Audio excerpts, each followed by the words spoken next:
C'est donc une histoire vraiment folle en développement. Cela montre le déclin de la puissance de l'Empire américain.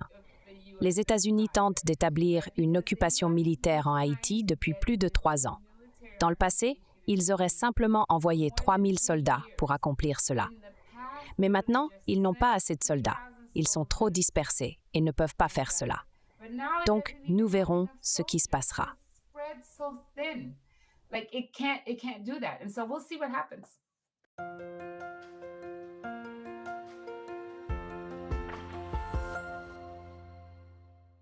Hello everybody. This is Pascal from Neutrality Studies. Bonjour à tous. Ici Pascal de Neutrality Studies. Je veux vraiment savoir ce qui se passe actuellement en Haïti et en parler. Cependant, comme il me manque beaucoup de connaissances de base sur ce conflit, je voulais parler à un véritable expert en histoire et affaires courantes. J'ai donc invité Jamima Pierre. Dr Jamima Pierre est professeure à l'Institut de justice sociale de l'Université de la Colombie-Britannique à Vancouver. Elle est l'auteure de La précarité de la noirceur, Ghana postcolonial et la politique de la race. Dr Jamima Pierre est née en Haïti et suit les événements politiques là-bas depuis 20 ans. Donc, Dr Jamima Pierre, merci beaucoup d'être en ligne aujourd'hui. Merci beaucoup de m'avoir invité. Jamima, commençons par l'histoire. Il me semble me souvenir que Haïti est cet endroit unique dans les Caraïbes qui a réussi à renverser les oppresseurs coloniaux. En fait, c'étaient les esclaves amenés d'Afrique qui ont réussi à renverser les personnes qui les avaient amenés là. Mais je n'ai plus l'histoire précise en tête. Peux-tu nous donner un aperçu de l'histoire des personnes qui vivent actuellement en Haïti?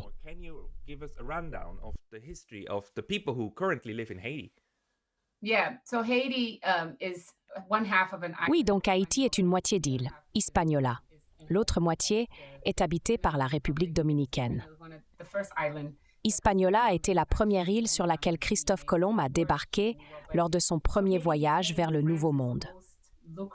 Haïti est devenue la colonie la plus lucrative de la France, rendant l'Empire français très riche. De nombreux Africains ont été amenés et ils ont fait face à des conditions terribles. L'espérance de vie d'un Africain était d'environ 5 à 7 ans. Haïti est également connue pour avoir la seule révolte d'esclaves réussie de l'histoire moderne. Elle a réussi à vaincre l'armée de Napoléon, qui était la plus puissante du monde à l'époque. Cette victoire a été une défaite de la suprématie blanche, du colonialisme et de l'esclavage tout à la fois. La victoire est survenue après 13 ans de guérilla contre l'armée française. En 1804, les Haïtiens ont déclaré l'indépendance. Après cela, beaucoup de gens disent que Haïti a payé pour cette révolution car elle a été complètement embarguée par l'Occident. Par exemple, les États-Unis n'ont pas reconnu Haïti pendant 60 ans après son indépendance.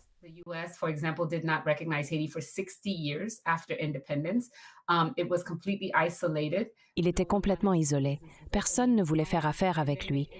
Puis, la France et les puissances occidentales ont continué à essayer de réentrer et de reprendre Haïti.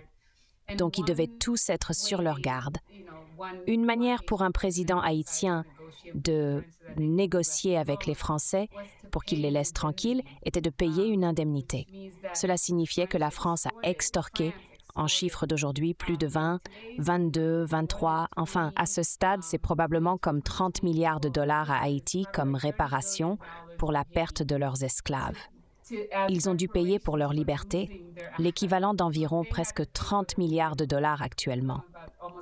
Certains disent par exemple que le président d'Haïti en 2003, exigeant cet argent de retour de la France, a effectivement conduit la France à pousser pour le coup d'État en 2004. Mais nous y reviendrons. L'histoire d'Haïti est significative et l'Occident n'a jamais pardonné à Haïti pour cela.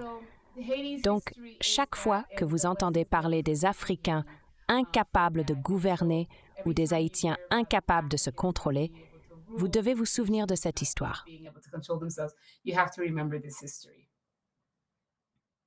C'est exactement ce qui me frappe lorsque je lis des articles comme ceux que nous voyons actuellement partout dans les médias, dans le New York Times, Foreign Policy et d'autres.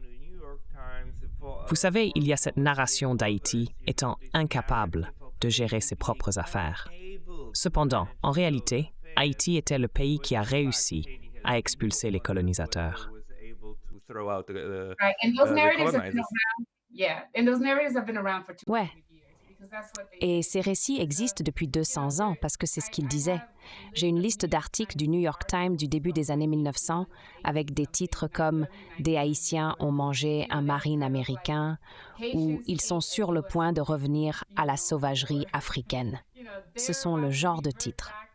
Et donc c'est exactement la même chose aujourd'hui. Cannibalisme, sauvagerie, incapacité à se contrôler, incapacité à gouverner. Et nous devons y aller et les pacifier. C'est le langage qui est utilisé depuis les années 1800. That's the language that we've had since the 1800s. Vous savez, c'est un peu hors sujet, mais c'est vraiment remarquable comment les médias recyclent les mêmes récits à plusieurs reprises. Aussi, en ce qui concerne la guerre, pour la justifier, ils dépeignent souvent le côté opposé comme extrêmement brutal. Ils affirment que les forces opposées commettent des viols de masse comme tactique de guerre et tuent des bébés. Prenez l'histoire des couveuses, par exemple. C'est un récit qui ne cesse de ressurgir encore et encore. And people fall for it every single time. Les gens tombent dans le panneau à chaque fois. Avec Haïti, c'est particulièrement facile parce que le monde a été programmé pour croire à ces stéréotypes sur les Noirs en tant que sauvages. Quand il s'agit d'Haïti, même d'autres pays noirs des Caraïbes, vous pouvez voir comment les Caraïbes traitent Haïti. Même d'autres pays noirs croient à ces stéréotypes sur Haïti. Alors, la question suivante est, comment se fait-il qu'Haïti occupe la partie ouest de l'île qu'elle partage avec la République dominicaine? Comment cette division est-elle survenue? Quel âge a cette division? C'est aussi vieux que le colonialisme. L'île était initialement possédée par les Espagnols, puis les Français sont venus et l'ont prise. Ils ont convenu de diviser l'île. Les Français ont pris la partie occidentale et les Espagnols ont pris la partie orientale. C'est ainsi que cela est resté. Il y a un excellent livre, Devenir les Jacobins noirs, écrit par l'historien Gerald Horne, qui discute de cette division. Lorsque Haïti a obtenu son indépendance, les Espagnols ont tenté d'intervenir après la victoire d'Haïti. Cela a conduit à une guerre intereuropéenne, avec Haïti utilisé par ou utilisant différentes puissances européennes. Par exemple, les Espagnols ont utilisé Haïti pour repousser les Français et les Haïtiens ont travaillé avec les Français pour éloigner les Espagnols. Cette stratégie a joué un rôle significatif dans le succès d'Haïti contre ces puissances. Les Britanniques ont également tenté de prendre le contrôle d'Haïti car c'était une colonie très lucrative. C'est ainsi qu'Haïti est parvenu à vaincre tous ces États européens.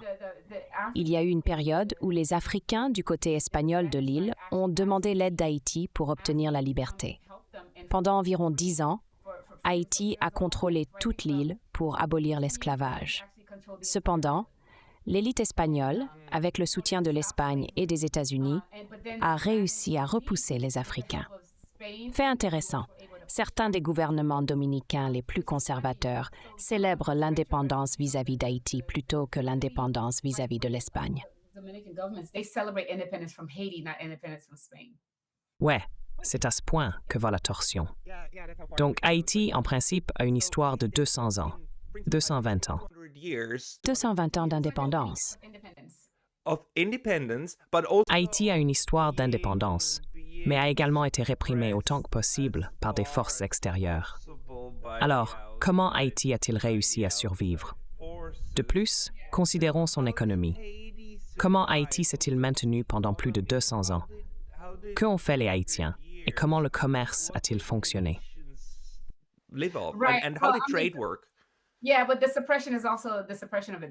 Oui, mais la suppression s'étend également à l'économie. L'une des révélations clés des documents de Wikileaks est que jusqu'à Barack Obama, l'objectif était de supprimer les salaires haïtiens. Les documents ont montré qu'Obama insistait sur le fait qu'Haïti ne pouvait pas augmenter le salaire minimum à 5 $ par jour, mais devait le maintenir à 2 $ par jour. Haïti a le salaire minimum le plus bas des Caraïbes. Cette suppression s'est produite de plusieurs manières. Michelle Rolfe Trouillot, une anthropologue haïtienne aujourd'hui décédée, a déclaré qu'Haïti est l'expérience néocoloniale la plus longue de l'histoire du monde moderne. Cette perspective est cruciale pour comprendre la situation, car il y a eu un processus continu de suppression. Par exemple, la France a exigé un paiement d'Haïti pour reconnaissance et pour être laissé tranquille. Haïti n'a fini de payer cette dette qu'en 1947, bien qu'elle date de 1825. Pour effectuer ces paiements, Haïti a dû contracter des emprunts auprès de la France, payant essentiellement la France avec de l'argent emprunté au même pays. De plus, les États-Unis, à travers leur doctrine Monroe, ont cherché à dominer la région. Ils étaient préoccupés par le fait que la France et l'Allemagne fassent des percées dans les secteurs bancaires et industriels d'Haïti. Le livre de mon partenaire, Bankers and Empire, How Wall Street Colonized the Caribbean, se penche sur la manière dont les États-Unis ont réussi à évincer la France et l'Allemagne de la région et à établir leur contrôle. And Germany out of the region to take over. And so the US invaded Haiti in 1915.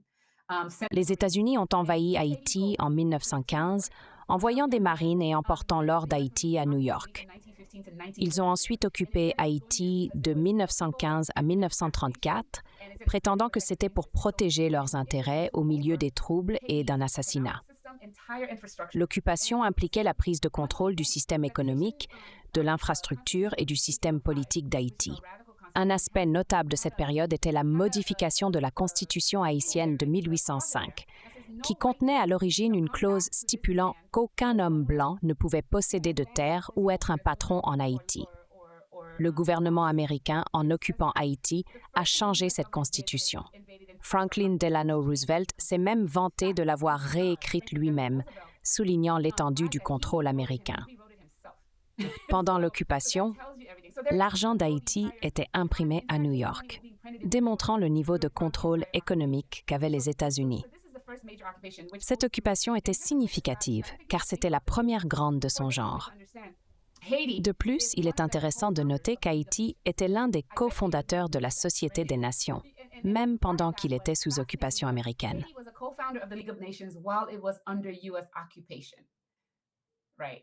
D'accord, 1919, ouais.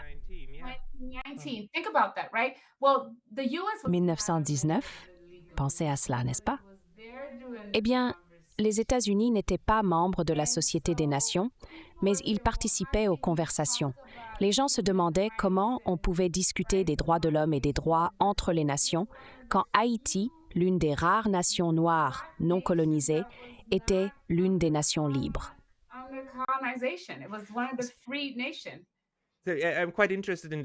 Je suis assez intéressé par cela. Comment cela a-t-il fonctionné? Donc, en 1915, les États-Unis interviennent, et ensuite, généralement sous une occupation totale, la souveraineté cesse, et vous devenez incapable d'avoir des relations étrangères. C'est ce que les États-Unis ont fait lorsqu'ils ont pris le contrôle du Japon pendant 7 ans, n'est-ce pas? Toutes les relations extérieures devaient cesser. Alors, le cas d'Haïti était-il différent? Comme ils n'ont pas officiellement éradiqué la souveraineté d'Haïti.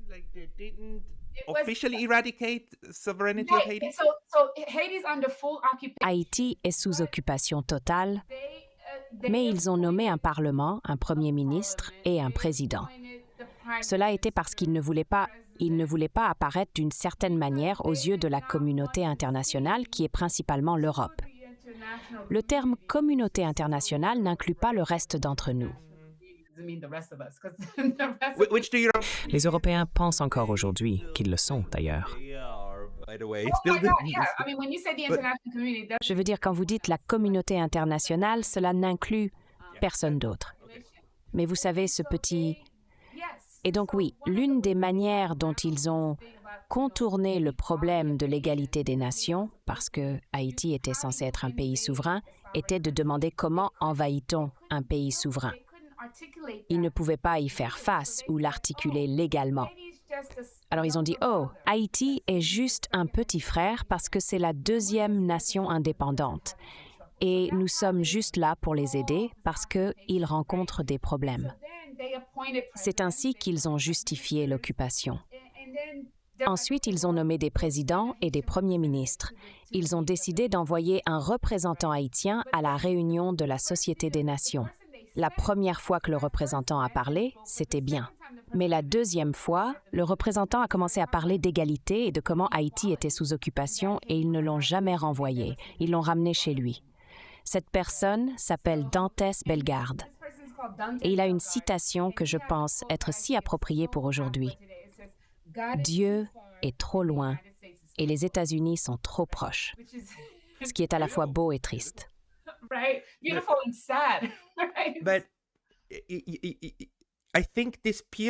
Je pense que cette période est extrêmement importante pour comprendre comment le colonialisme a évolué au fil du temps. Dans ce contexte, Haïti est significatif parce qu'il a réussi à résister, contrairement à Hawaï. Hawaï a été envahi en 1895, puis illégalement annexé par les États-Unis en 1889. Même selon le droit interne des États-Unis, il manquait un acte crucial dans tout ce processus. Mais cela est quand même devenu un fait. Cela s'est passé en 1889. Puis, seulement environ 15 à 18 ans plus tard, les États-Unis ont tenté quelque chose de similaire avec Haïti. Ils sont intervenus, mais ils n'ont pas établi une nouvelle république. Ainsi, le système est resté le même, mais il était doté de nouvelles personnes.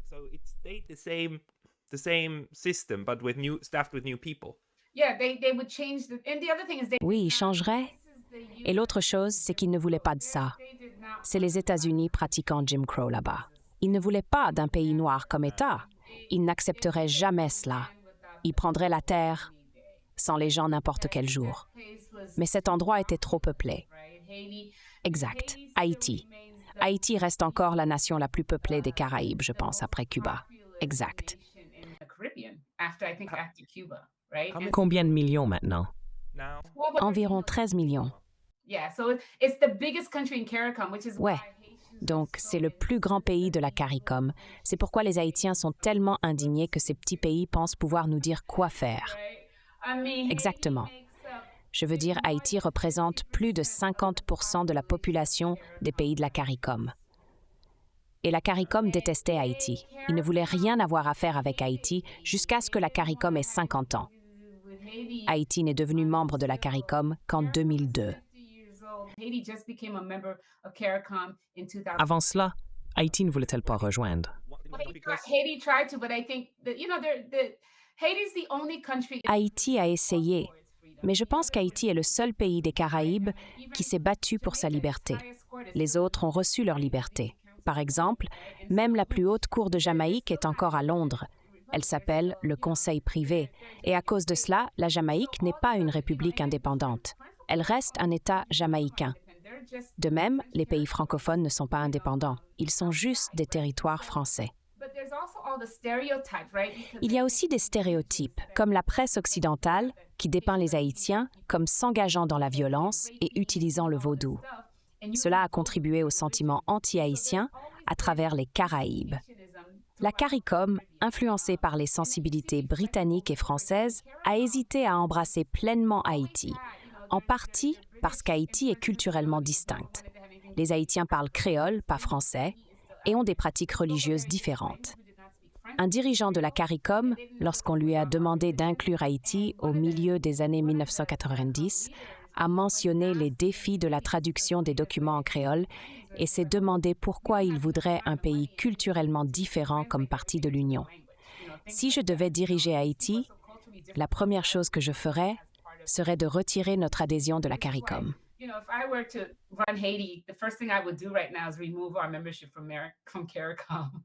C'est une déclaration très intéressante. Donc vous dites que la CARICOM et les autres nations des Caraïbes sont également très alignées idéologiquement. Eh bien, oui. Nous les appelons nations néocoloniales des Caraïbes, parce qu'il y a une tendance à se tourner vers l'Europe. La CARICOM que nous avons maintenant fait, tout au nom des États-Unis. Ils agissent comme des élèves des États-Unis. Vous voyez que tous leurs dirigeants sont les chouchous des États-Unis. Prenez Mia Mottley, par exemple, qui agit actuellement au nom des États-Unis en Haïti. Mia Mottley est une politicienne de troisième génération et la chouchoute de l'Occident néolibéral. Elle fait tout cela parce qu'elle a été promise au poste de prochain secrétaire général de l'ONU.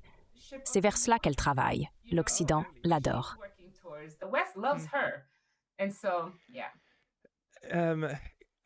Je pense que vous êtes la bonne personne à qui poser cette question.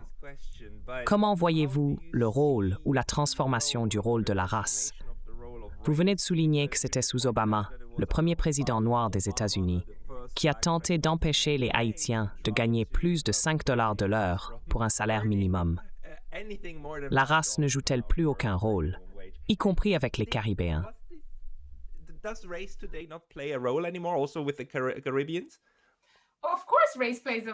Bien sûr, la race joue un rôle. Mais ce que cela vous dit sur Obama, c'est que l'Empire américain peut être représenté par un visage noir. Vous pouvez avoir la suprématie blanche articulée à travers des visages noirs. Et Obama n'était pas le premier exemple. Nous pouvons remonter de Ronald Reagan à Jimmy Carter. Par exemple, Ronald Reagan a été impliqué dans l'éradication forcée des cochons noirs en Haïti. C'est peut-être un morceau d'histoire que tout le monde ne connaît pas.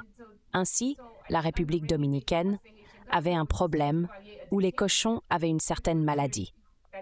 Sous l'administration Reagan, ils ont fait pression sur le gouvernement haïtien, qui était une dictature sous Duvalier et protégée par les États-Unis, pour tuer tous leurs cochons afin d'empêcher la maladie de se propager.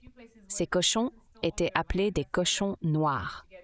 Cette action a forcé les Haïtiens, surtout dans les zones rurales où les paysans possèdent encore leurs terres, contrairement à la Jamaïque où les gens n'ont même pas accès à leurs plages, à tuer des millions de leurs cochons.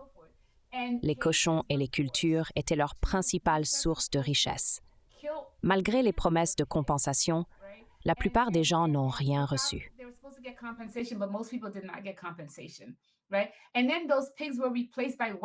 Et puis ces cochons ont été remplacés par des cochons blancs des États-Unis. Pensez juste à ce que cela signifie. Les cochons des États-Unis dépendaient de types particuliers d'aliments et ne pouvaient pas nécessairement survivre au climat d'Haïti. Cela a marqué le début de la destruction de l'économie haïtienne après l'occupation américaine de 1915 à 1934.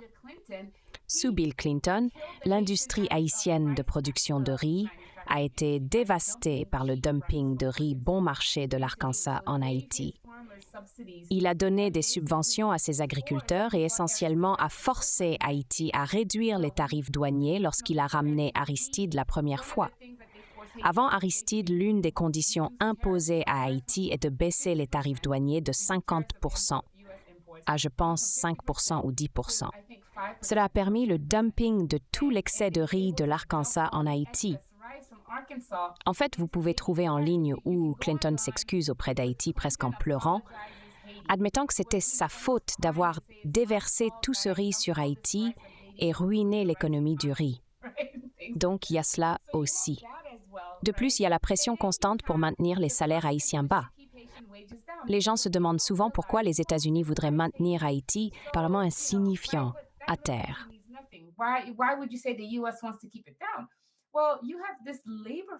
Eh bien, vous avez cette main-d'œuvre bon marché. Pendant longtemps, Gildan, une entreprise du Canada, a fabriqué tous ses T-shirts en Haïti en raison de la main-d'œuvre bon marché. Les balles de baseball américaines sont également fabriquées en Haïti. Il y a tellement d'usines en Haïti qui utilisent la main-d'œuvre bon marché. Alors que les États-Unis se préparent à leur prétendue guerre avec la Chine, Haïti devient très important. Cela est dû au fait que les États-Unis perdront l'accès à la main-d'œuvre bon marché d'Asie. Mais il y a aussi cette position stratégique, presque comme une île, au sommet d'Haïti. Si vous regardez la carte, entre la Floride, Cuba et Haïti, il y a cette zone. Les États-Unis ont voulu avoir une base militaire là-bas, à un endroit appelé Môle Saint-Nicolas, parce qu'ils veulent contrôler la région. Les États-Unis demandent cela à Haïti depuis les années 1800, mais les Haïtiens ont toujours dit non. Ils ont même envoyé Frederick Douglass, le diplomate afro-américain, pour négocier pour ce morceau de terre. Mais les Haïtiens ont encore dit non. C'est pourquoi les États-Unis ont fini par construire la baie de Guantanamo. L'emplacement est sur le passage du vent, Donc les navires peuvent le traverser et aller directement par le canal de Panama pour se rendre en Asie. En plus de la position stratégique, Haïti est également riche en minéraux, comme l'or et le pétrole. Ainsi, Haïti est clé pour les États-Unis en raison de la main-d'œuvre bon marché, de la terre, de la position géographique et de l'accès qu'elle offre. Regardons la carte un instant, puisque nous pouvons le faire ici, sur cette application. Permettez-moi de zoomer un peu. Oui, vous voulez inclure la Floride aussi pour que vous puissiez voir à quel point c'est proche, n'est-ce pas? Oui, c'est extrêmement proche. C'est juste à côté de Cuba.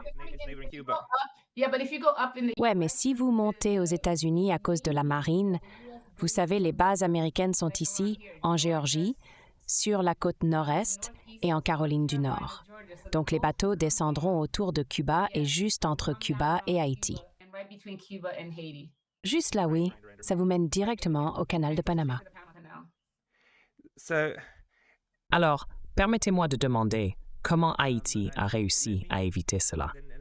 Si les États-Unis voulaient un terrain pendant 200 ans et n'ont pas réussi à l'obtenir, cela signifie que même les Haïtiens locaux, nommés par les États-Unis, parce que cela semble avoir été la nouvelle manière de faire du colonialisme depuis 1915, même ces personnes nommées ont dit non.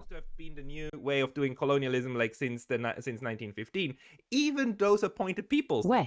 à un moment donné, ils ont dit non.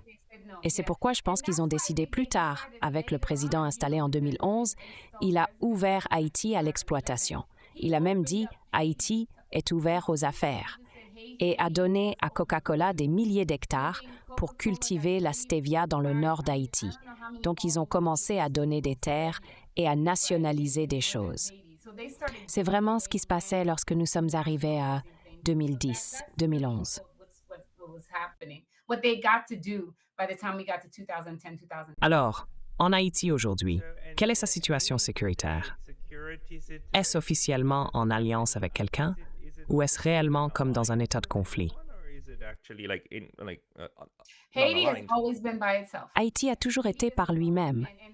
Oui, Haïti est seul. Et c'est le problème, n'est-ce pas? Je pense qu'il pourrait former une alliance, mais il a toujours été si proche. Les États-Unis sont trop proches. Et même lorsque Haïti essaie de former des alliances à l'extérieur, ses dirigeants sont déposés. Donc, si vous savez, l'une des raisons pour lesquelles ils ont permis à Jovenel Moïse qu'ils ont aidé à installer, c'était parce qu'il était allé en Turquie et essayait de rencontrer la Russie, entre autres choses. Haïti est encore l'un des rares pays, par exemple, qui reconnaît toujours Taïwan. Beaucoup de gens pensent que c'est ce qui empêche la Chine de prendre un rôle plus agressif en termes d'essayer d'arrêter l'assaut de la communauté internationale. Il y a tant à considérer lorsqu'on pense à Haïti, mais Haïti a vraiment tenu bon par lui-même, ce qui est remarquable. Ce petit pays pauvre a été capable de résister à cet assaut. Il paie cher pour cela en termes de diabolisation par les médias traditionnels, de mort et de misère, mais il a réussi à l'arrêter.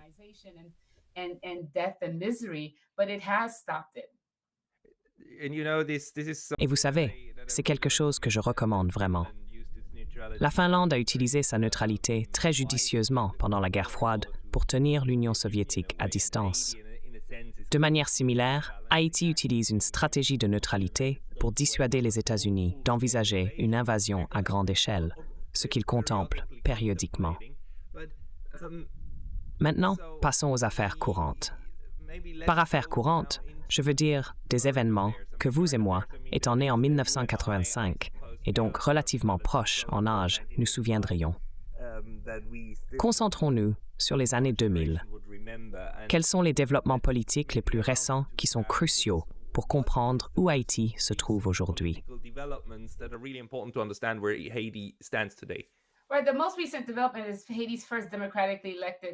Le développement le plus récent en Haïti a été l'élection de son premier président démocratiquement élu en 1990, après une dictature de 36 ans et une période subséquente de 4 ans de règne militaire.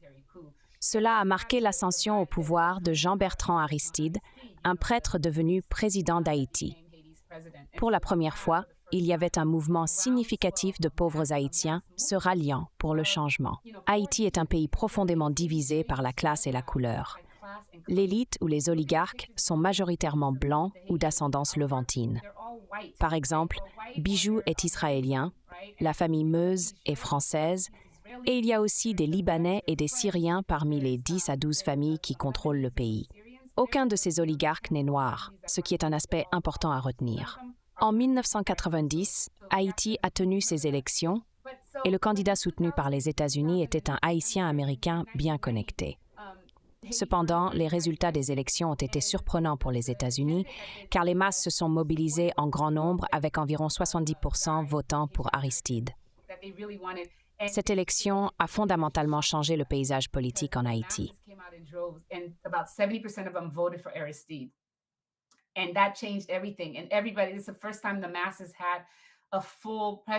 Pour la première fois, les masses avaient un président qui parlait leur langue, le créole, au lieu du français. Cependant, en l'espace de 9 mois, il fut déposé par un coup d'État soutenu par la CIA et financé par les États-Unis. 3 ans plus tard, Bill Clinton, voulant endiguer le flux de réfugiés fuyant à cause de la sévère répression contre les pauvres, décida de ramener Aristide. Aristide était un populiste détesté et diabolisé par beaucoup. Cette situation souligne le rôle significatif des médias occidentaux dans le maintien d'un empire, un rôle souvent sous-estimé. Clinton a réinstallé Aristide avec le soutien de 20 000 soldats américains et ils sont restés en Haïti pendant environ 4 ans. Bien qu'Aristide ait été ramené, il lui fut interdit de se présenter à nouveau aux élections. Son retour a été critiqué par la gauche, car il a dû accepter des compromis imposés par les États-Unis, y compris l'adoption de politiques néolibérales dictées par le FMI. Les critiques arguaient que l'acceptation de ces termes par Aristide était due à son inquiétude face au nombre élevé de personnes tuées. Oui, un pacte avec le diable. D'accord. Donc, il a fait un pacte avec le diable. Il pensait être assez intelligent pour se sortir de cette situation par la parole. Cependant, il a été contraint de privatiser les institutions étatiques, de supprimer toutes sortes de tarifs douaniers et de maintenir le salaire minimum au plus bas. Il a accepté cela parce qu'il croyait qu'il ferait mieux dans cette position plutôt que de rester à l'écart et de regarder les gens se faire tuer.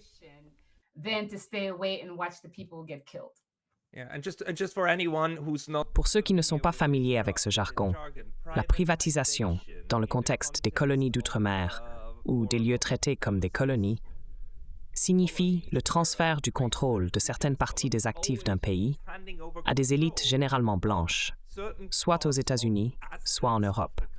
Ensuite, l'État ne peut plus intervenir, et dans les cas extrêmes, il ne peut même plus taxer ces endroits.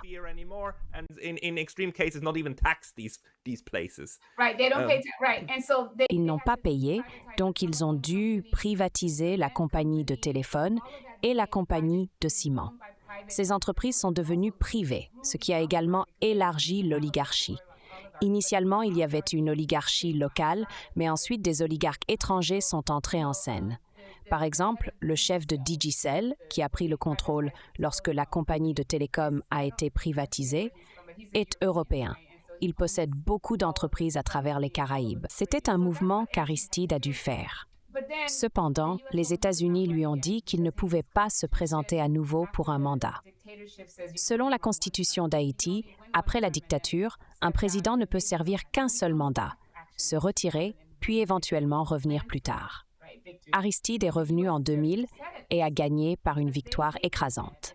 Les États-Unis étaient mécontents de cela parce qu'ils n'aimaient pas Aristide et sa représentation des masses, malgré quelques trahisons. Il avait encore un soutien significatif. Malgré le fait que les élections nationales étaient exemptes d'irrégularités, comme confirmé par l'OEA, les États-Unis ont souligné 2 irrégularités concernant 2 sièges au Sénat. Ils ont utilisé cela comme prétexte pour imposer un blocus économique de 2000 à 2003.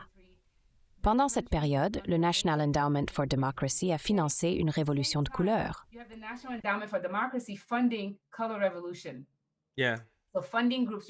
Ainsi, vous pouvez rechercher quel groupe était financé. L'Institut républicain international a financé l'opposition, qui était un parti politique, affirmant que leur opposition finançait soi-disant des groupes d'étudiants. En fait, Claude Joseph, qui est devenu plus tard Premier ministre en 2020, faisait partie de ces groupes d'étudiants anti-aristocratie. Cela montre à quel point l'implication de ces individus remonte loin. Ils ont ensuite commencé à financer des groupes paramilitaires. Aristide avait dissous l'armée suivant la suggestion des États-Unis, craignant que l'armée ne soit trop puissante. Cependant, cela a laissé de nombreux anciens militaires sans rien à faire, les rendant facilement recrutables. L'une des figures clés, Guy Philippe, qui est maintenant de retour dans l'actualité, a été formé en Équateur par les forces spéciales américaines. Ils ont financé ce groupe pour inciter un coup d'État contre Aristide.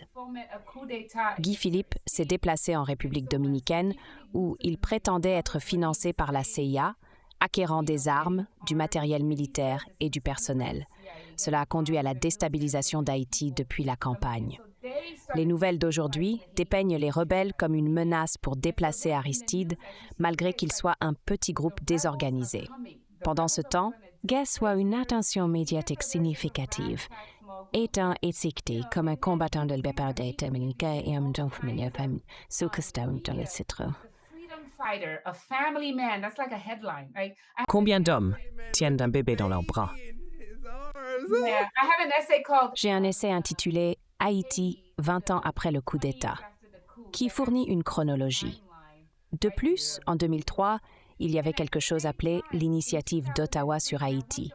J'encourage votre public à rechercher cela. Let's do it together. Wait a second. Ottawa. Faisons-le ensemble. Attendez une seconde. L'initiative d'Ottawa sur Haïti. N'oublions pas l'initiative d'Ottawa sur Haïti. Il y a 19 ans aujourd'hui, le gouvernement canadien a organisé une réunion qui a eu un impact significatif sur la politique haïtienne pendant 2 décennies. Les libéraux de Jean Chrétien ont organisé un rassemblement international pour discuter du renversement du gouvernement élu d'Haïti, de la recréation de l'armée haïtienne et de la mise du pays sous tutelle de l'ONU. Au lieu de le lire, pouvez-vous nous dire ce qui s'est passé? Instead of reading it, can you tell us what happened? That's all I was going to say. So this meeting happened in the, C'est tout ce que j'avais à dire. Alors, cette réunion a eu lieu en 2003 au lac Meech, à Ottawa, Canada. Il n'y avait pas de représentants haïtiens. Ces gens disaient « Nous devons nous débarrasser d'Aristide ». C'était juste après qu'Aristide ait demandé des réparations quelques mois plus tôt. Il disait « Nous devons nous débarrasser d'Aristide et ensuite mettre Haïti sous tutelle ».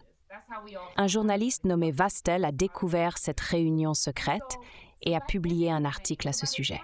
C'est ainsi que nous avons tous découvert l'initiative d'Ottawa. Donc, au moment où Aristide a été déposé le 29 février, ce qui est important, 4 jours avant cela, la France, le Canada et les États-Unis avaient décidé de déposer Aristide. La France et les États-Unis sont 2 membres permanents du Conseil de sécurité de l'ONU. Pensez à l'importance de cela, car nous allons les appeler les vrais gangs. Et donc les médias, comme ils le font maintenant, disaient qu'Aristide était terrible, que son gouvernement s'effondrait et qu'ils allaient le prendre. Dans la nuit du 29, nous ne nous en rendions pas compte, mais environ 200 marines américains et 200 marines français ont atterri à l'aéroport la veille. C'est un pays souverain, permettez-moi de le dire. Ainsi, le sous-ambassadeur américain se présente avec ses commandos chez Aristide et dit « Nous devons partir ».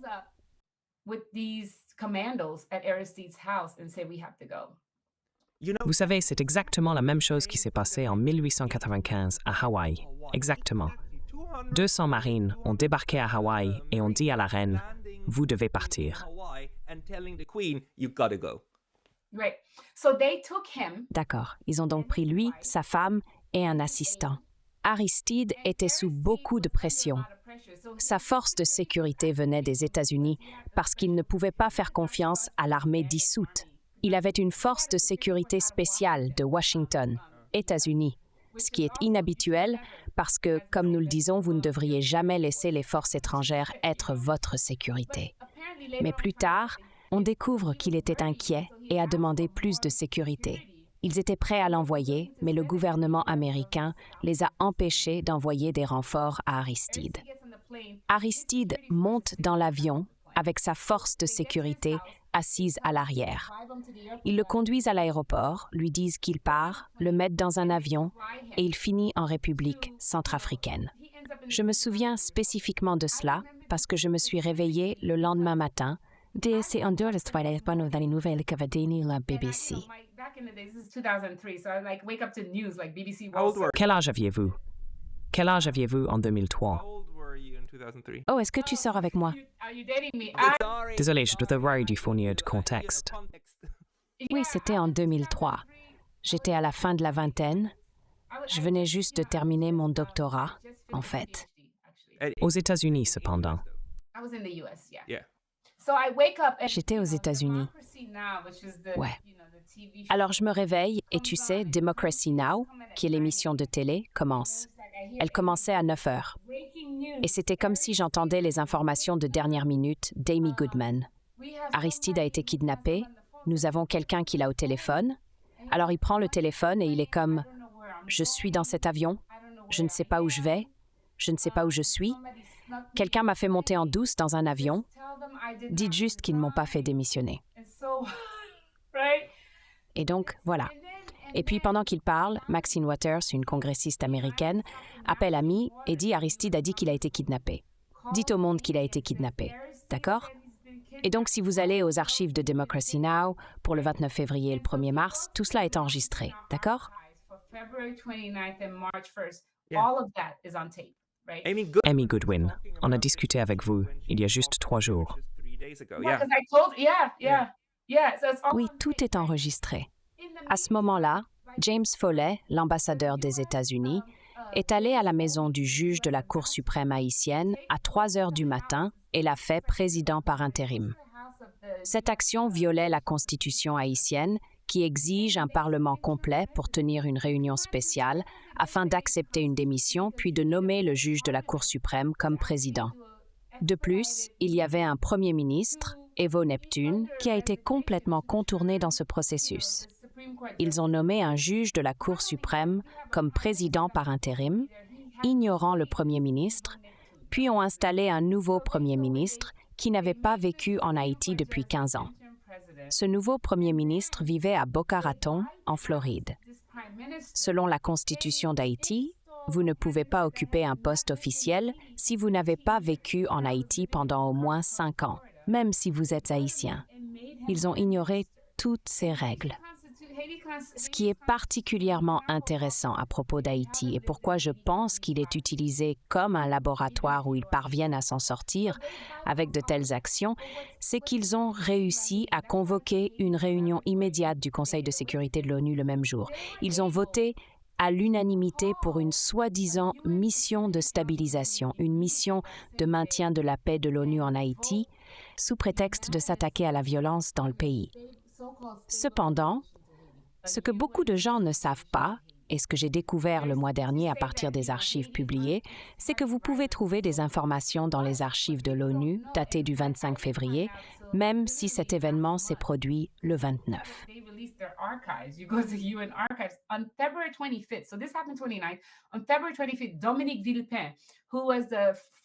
Le 25 février, Dominique Villepin, qui était le ministre français des Affaires étrangères, a écrit une lettre à l'ONU.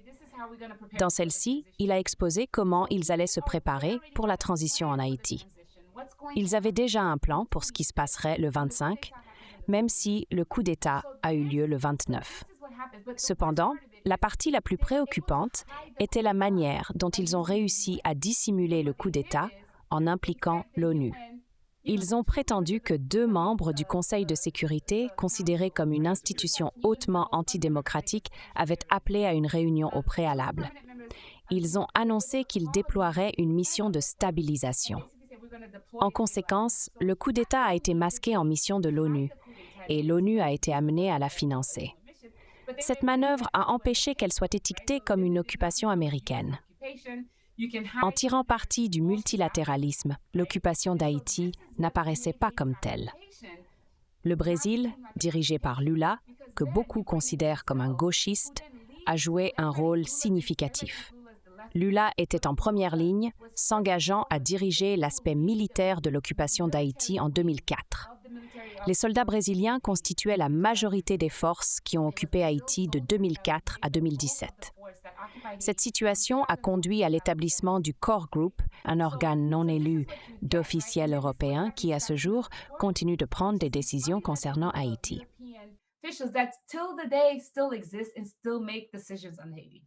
Et il est toujours rapporté comme ayant des pouvoirs décisionnels. Donc, nous avons ces deux articles du New York Times et de Foreign Policy. Laissez-moi voir si je peux le trouver.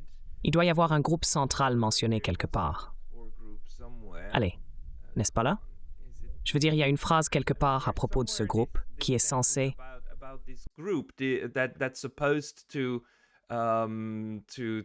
Décider de qui va être le prochain gouvernement soulève la question. Qui sont ces gens? Je dis que Haïti est sous occupation. Haïti est littéralement une colonie qui est occupée par le monde entier. Comme je l'ai dit sur Democracy Now!, cela se produit involontairement parce qu'un gouvernement illégitime est installé. Ensuite, ce gouvernement demande l'envoi d'une force de l'ONU. Cependant, le gouvernement lui-même est illégitime. L'un des premiers actes de cette présidence a été de retirer la demande de réparation à la France. Le nouveau gouvernement a fait deux choses. Premièrement, il a dit que nous avons besoin d'une force multinationale parce que Haïti est trop violent. Deuxièmement, il a dit à la France qu'elle n'avait pas à payer de réparation.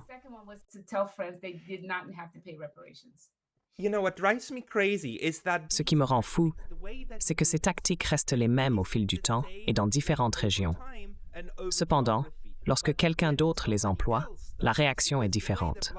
Par exemple, Vladimir Poutine a justifié l'invasion le 24 février 2022 en affirmant que les nouveaux gouvernements des républiques du Donbass, que la Russie a joué un rôle significatif à établir, lui ont demandé de la défense. Par conséquent, il a argué qu'il s'agissait d'une autodéfense collective sous l'égide de l'ONU. Les États-Unis et l'Occident ont critiqué cela, disant que ce n'étaient pas des décisions véritablement indépendantes. Pourtant, dans des situations comme Haïti, leur réponse est l'opposé, indiquant une approbation. Oui, je veux dire, l'autre chose, c'est que c'était les États-Unis qui ont renversé notre gouvernement, n'est-ce pas? Je veux dire, les États-Unis. Oui, ils ont kidnappé le gouvernement. Oui. Ils l'ont détruit. Alors, quand les gens disent qu'Haïti n'a pas de gouvernement, ils font référence au début de la fin de l'État haïtien, le début de sa destruction. Bien que nous manquions de temps, je veux rapidement avancer jusqu'en 2010. Cette année marque la fin de l'État haïtien en raison des séismes dévastateurs qui ont tué 220 000 personnes. Les tremblements de terre ont eu lieu en janvier et il y avait une pression pour tenir des élections afin de consolider le pouvoir. Certains croient que le tremblement de terre a été bénéfique pour l'élite haïtienne et le gouvernement américain parce que le pays était dans le chaos, avec de nombreuses personnes mourant et un président au pouvoir qui n'était pas entièrement contrôlé par des forces extérieures. Ce président était mal aimé pour avoir signé Petro-Caribe avec le Venezuela. Les États-Unis ont proposé de financer les élections avec, je crois, 29 millions de dollars parce qu'Haïti ne pouvait pas se le permettre. À ce moment-là, 1,1 million de personnes dans la capitale étaient sans abri et pourtant, les États-Unis insistaient pour tenir des élections. Le parti le plus populaire, l'Avalas, dirigé par Aristide, a été interdit de participer, résultant en seulement environ 18% de participation électorale. Malgré cela, le candidat favorisé par les États-Unis n'a pas avancé au premier tour. Les documents de Wikileaks révèlent que pendant le printemps arabe, Hillary Clinton a quitté le Moyen-Orient, s'est envolée pour Haïti et a averti le président en place de permettre au Conseil électoral de changer les résultats ou de faire face à des conséquences similaires à celles d'Aristide. Par conséquent, Hillary Clinton a influencé le résultat de l'élection, assurant qu'un autre candidat avance au deuxième tour. Discuter de l'ingérence électorale. Oh mon Dieu. Alors cette personne devient Michel Martelly, qui est un dévaloriste et qui commence un nouveau parti politique, le PHTK, qui est le même parti qu'Ariel Henry. Michel Martelly et Hillary Clinton sont très proches. Même si, je ne sais pas si vous le savez, Michel Martelly a été sanctionné par le gouvernement canadien pour avoir fourni des armes à des groupes armés et pour trafic de drogue. Ainsi, Hillary Clinton, représentant le gouvernement des États-Unis, a changé à elle seule les résultats des élections. Cet homme devient président avec moins de 20% des voix. Ensuite, il arrête d'organiser des élections, il n'y a pas d'élections régionales. Son mandat s'est prolongé, et puis après que les gens ont protesté, il a à contre-cœur cédé le pouvoir à son protégé choisi, Jovenel Moïse, qui n'a jamais tenu d'élection. Donc les dernières élections, qu'elles soient régionales, locales ou de tout autre type, que Haïti a eues, étaient en 2016. Et chaque mandat a juste expiré. Les mandats des derniers élus ont expiré l'année dernière. C'est là où nous en sommes. Jovenel Moïse est assassiné et nous pensons que c'est à cause de luttes internes au sein du PHTK, le parti politique. Ensuite, le groupe central désigne un premier ministre pour Haïti. Nous avons vu cela dans un tweet.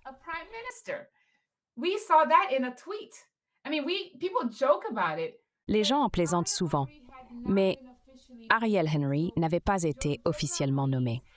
Avant lui, Jovenel Moïse avait un autre premier ministre qui était très impopulaire. Michel Martelly a suggéré que Moïse devrait changer ses premiers ministres avec le soutien du groupe de base. Ainsi, ils ont décidé de nommer Ariel Henry, s'attendant à ce qu'il soit ratifié par le Sénat haïtien dans quelques jours. Cependant, Jovenel Moïse a été assassiné avant que cela puisse se produire. Cela a laissé Haïti avec un premier ministre en fonction et un autre désigné pour prendre la relève. Initialement, le groupe de base soutenait le premier ministre en fonction. Mais après que l'équipe de Biden a visité Haïti et tenu des discussions, ils ont annoncé le lendemain qu'Ariel Henry serait le premier ministre. Cette décision a été controversée. Les Haïtiens soutiennent que Henry manque de légitimité parce qu'ils n'ont joué aucun rôle dans sa nomination. Même si Jovenel Moïse a été élu avec seulement 18% des voix, il y avait au moins une élection. En contraste, il n'y a pas eu de vote pour Henry. Maintenant, les États-Unis l'envoient au Kenya pour signer des traités bilatéraux au nom d'Haïti, ce qui est contraire à la Constitution haïtienne. Seul le président a l'autorité de le faire. Il n'en a actuellement pas.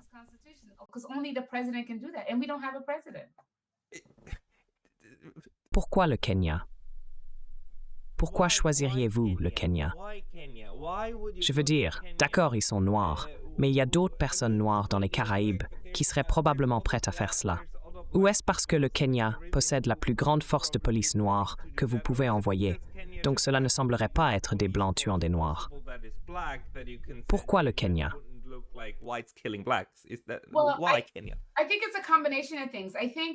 Je pense que c'est une combinaison de choses. Les États-Unis ont vu Haïti comme un modèle parce que, comme révélé dans les documents de Wikileaks, ils ont apprécié la mission de la MINUSTAH. Cette mission dite de maintien de la paix de l'ONU, d'ailleurs, était responsable de la mort de 30 000 personnes en introduisant le choléra en Haïti. Il est également important de mentionner le procès contre l'ONU pour les nombreux enfants laissés derrière en raison d'agressions sexuelles et de meurtres, en plus de l'épidémie de choléra qui a rendu malade 1 million de personnes. Selon les documents de Wikileaks, la mission de l'ONU est considérée comme le meilleur rapport qualité-prix. Cela permet aux États-Unis et à d'autres pays de financer une occupation de manière indirecte. Cela mène à mon point sur la nouvelle stratégie des États-Unis que j'ai discuté dans mon article sur le Global Fragilities Act dans le magazine Empire. L'idée principale est de tirer parti d'autres pays pour faire avancer les objectifs de politique étrangère des États-Unis.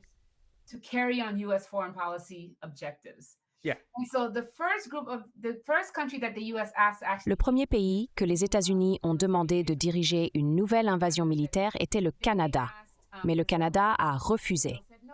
Suite au refus du Canada, les États-Unis se sont tournés vers le Brésil, le Mexique, puis les pays des Caraïbes, qui ont tous également dit non.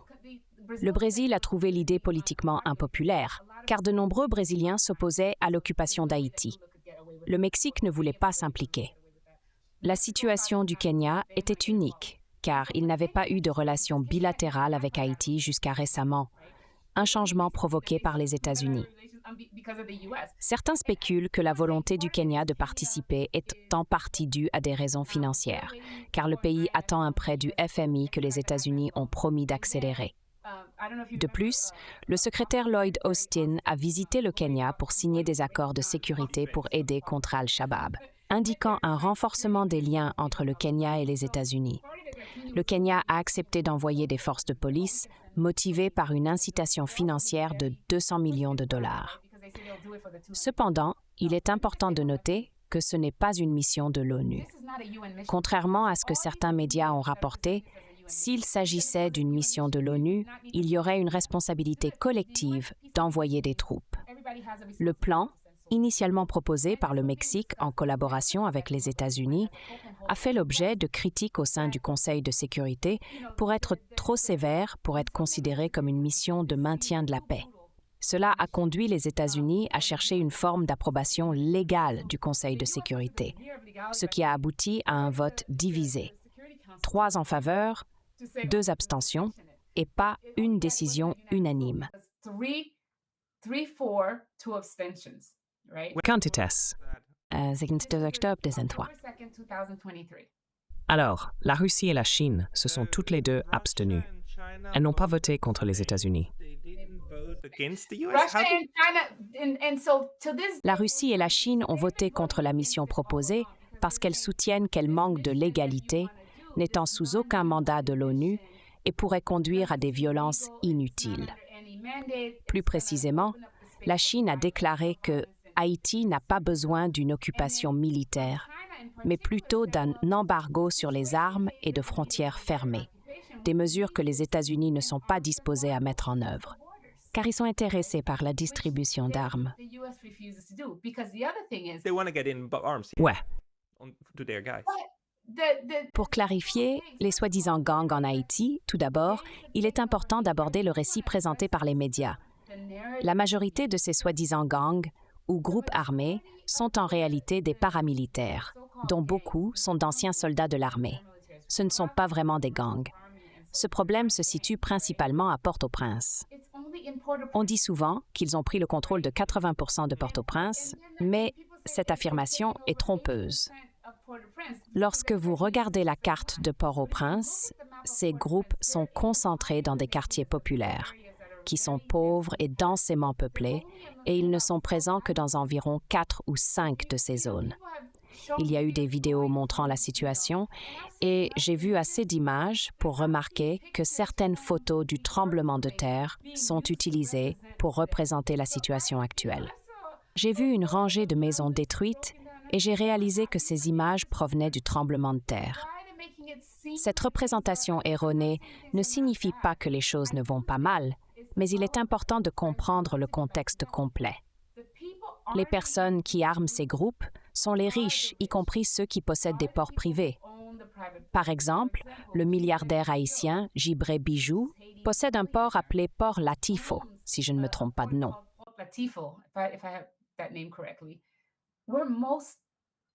Ils sont privés, donc personne ne vérifie ce qui entre, n'est-ce pas? En fait, Djibré Bijou, avec 4 autres oligarques, a également été sanctionné par le gouvernement canadien pour avoir armé des groupes. Je pense que ce qui s'est passé, c'est que dans le passé, tous ces gouvernements utilisaient des groupes armés. Ainsi, Michel Martelly, lorsque les gens protestaient, parce qu'il y a toujours beaucoup de protestations contre ces installations, n'est-ce pas? Les Haïtiens ont protesté. Par exemple, en 2018 et 2019, vous avez eu les plus grandes manifestations jamais vues contre Michel Martelly et Jovenel Moïse. Des millions de personnes étaient dans les rues, mais cela n'a jamais été rapporté dans les nouvelles. Les gens protestaient contre le fait que Alia Ali a supprimé les subventions de carburant, les seules subventions que les Haïtiens avaient, et du jour au lendemain, les prix ont augmenté de 40%. L'inflation a également augmenté de 40%. Cela s'est passé l'été dernier. Donc, les gens étaient dans les rues pour protester. Et la seule réponse a été de les étiqueter simplement comme des gangs, puis d'embaucher des gens armés pour tirer dans la foule. C'est ce qu'ils faisaient. Je pense que ce qui s'est passé au fil du temps, c'est que, alors que les Haïtiens repoussaient l'intervention, des armes et des munitions continuaient d'être déversées dans le pays. Donc, maintenant, c'est devenu un problème plus important qu'il n'aurait dû l'être.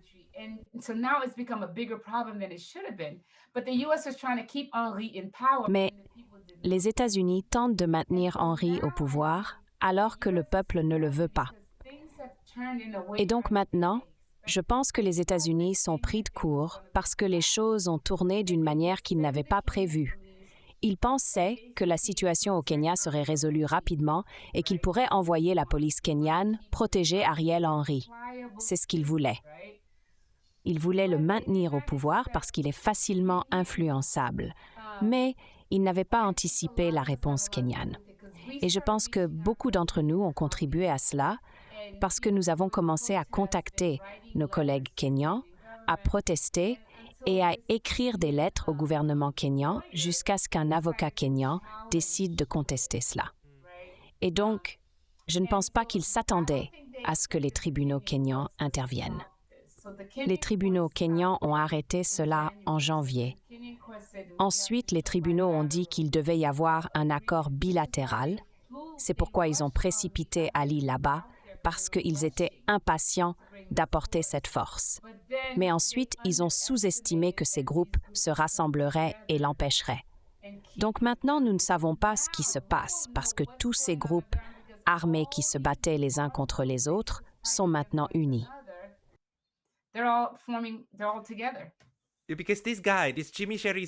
Parce que ce type, Jimmy Cherissier, est sur YouTube.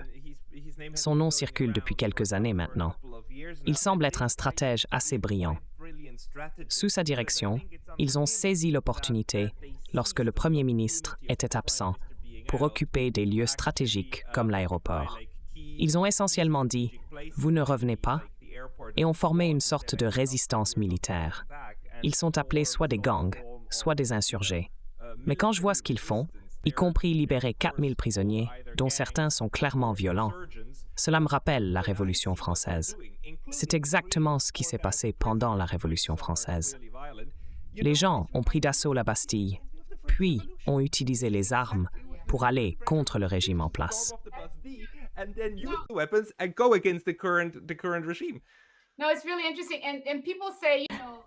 Non, c'est vraiment intéressant. Les gens mentionnent souvent les 4000 prisonniers. Laissez-moi expliquer que la majorité des personnes emprisonnées en Haïti n'ont jamais été inculpées. En fait, jusqu'à 80% d'entre elles ne l'ont pas été.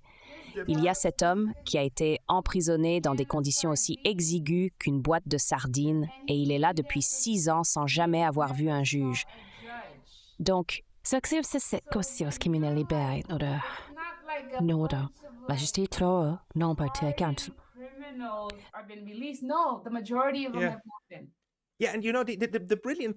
Ouais, tu sais, la chose brillante qui se passe en ce moment, et j'espère vraiment qu'ils réussiront, c'est que la seule façon d'éviter d'être exploité par des stratégies de division et de conquête est de trouver des moyens de s'unir.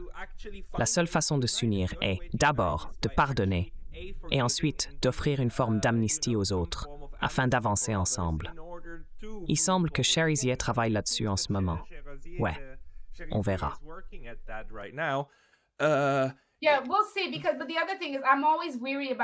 Mais l'autre chose, c'est que je suis toujours méfiant à l'idée de mettre en avant une seule personne, vous voyez? Comme de qualifier quelqu'un de sauveur ou de démon. Et pour moi, je ne me suis jamais concentrée uniquement sur une figure parce qu'il y en a tant. Il y a cette autre figure majeure qui vient de publier une vidéo.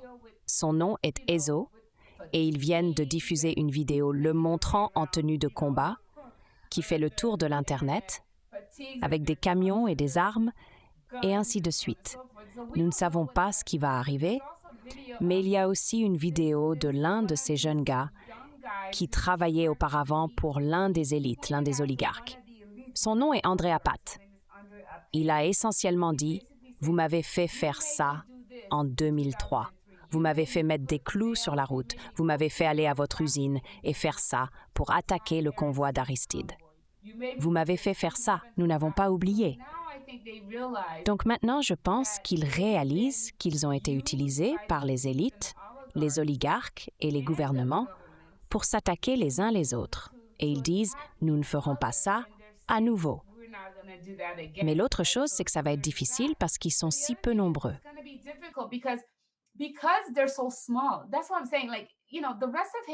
C'est ce que je dis.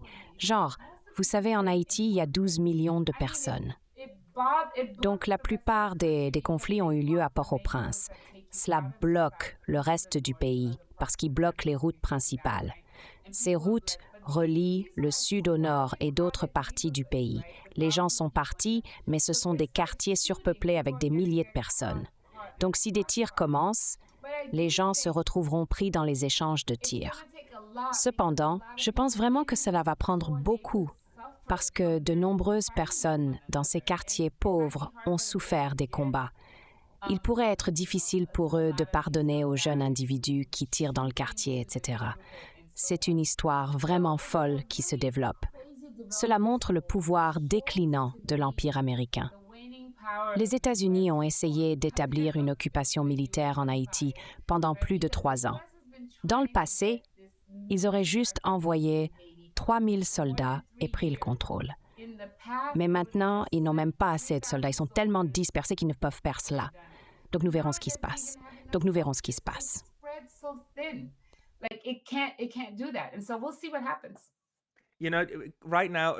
Vous savez, actuellement, Haïti a toujours été à la réception de la doctrine Monroe depuis 200 ans. Cette doctrine repose sur 2 principes principaux. Pas d'ingérence européenne et pas de prise de décision authentique dans la partie sud sans le consentement des États-Unis. Toute l'histoire des bananes et des fruits dans cette région tourne autour de cela, et cela fonctionne toujours ainsi. Cependant, il semble que la tendance est en train de changer. Bien que je me demande encore pourquoi la Chine et la Russie n'ont pas intervenu. Peut-être que vous choisissez certains combats et en laissez d'autres de côté parce qu'il n'y a pas assez à gagner là-bas.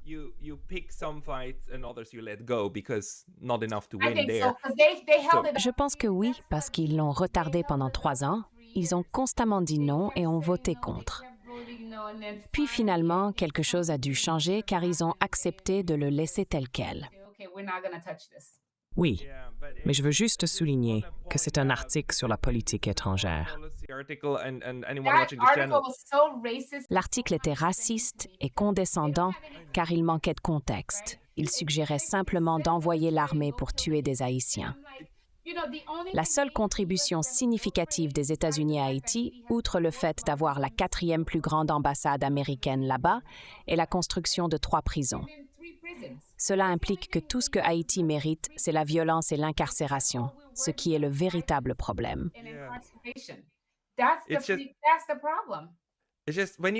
C'est juste, quand vous lisez des choses comme cela, il est indéniable que Haïti est un État défaillant.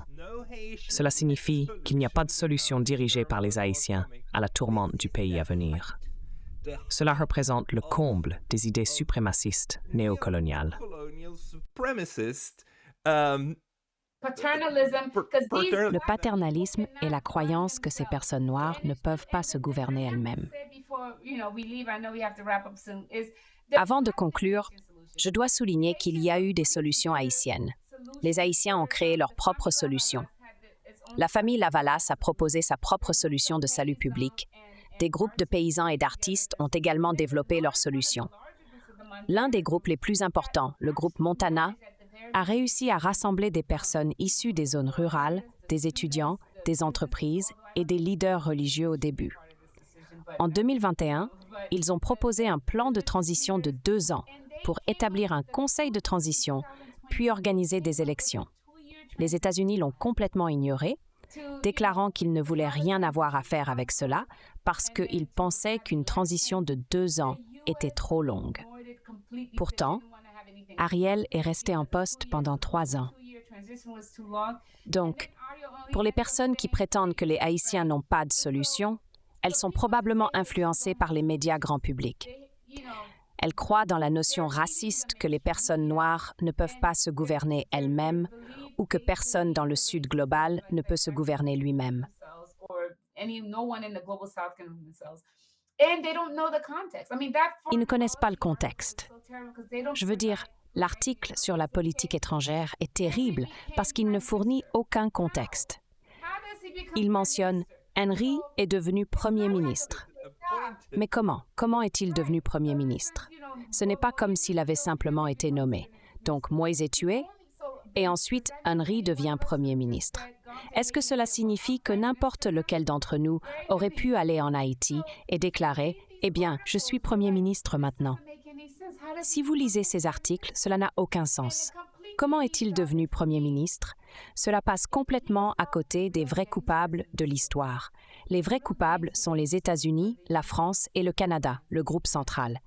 Ce sont les gens qui peuvent causer tant de morts, de misère et de destruction, et qui se promènent encore en costume, comme s'ils étaient des hommes d'État légitimes.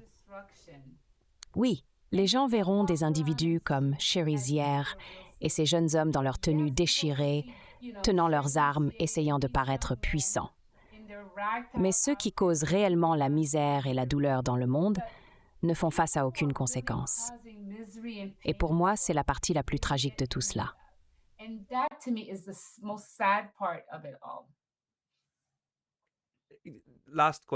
Dernière question. Lorsque vous regardez l'histoire d'Haïti au cours des 220 dernières années, depuis qu'elle a expulsé pour la première fois les puissances coloniales, vous verrez qu'il y a eu des moments où sa politique intérieure était moins influencée par ces puissances étrangères. À d'autres moments, l'influence était plus grande, mais Haïti n'a jamais été sous une occupation totale, au sens du droit international. Alors, est-elle actuellement au sommet d'être semi-occupée?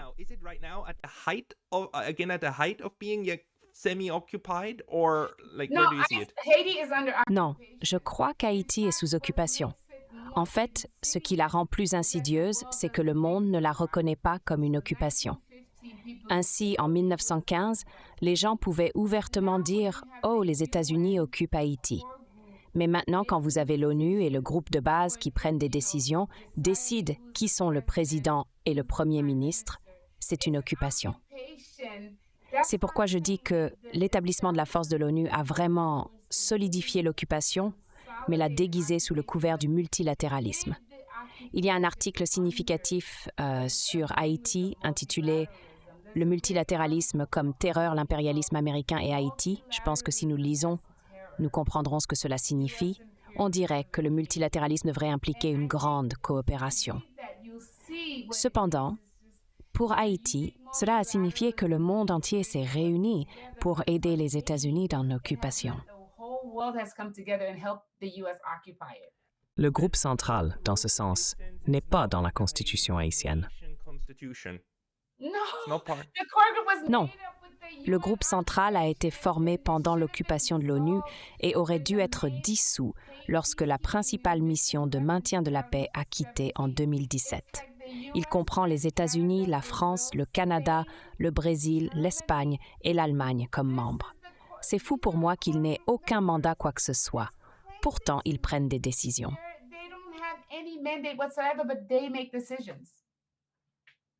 Eh bien, nous devons parler de cela à nouveau. Vous savez, je vous ai contacté parce que je voulais consacrer 1 heure entière à cette discussion. Et je me suis rendu compte que nous aurions probablement besoin d'un jour ou 2. Professeur Jemima Jean-Pierre, merci beaucoup pour votre temps. Merci beaucoup, Pascal, de m'avoir reçu. C'était super de parler avec toi.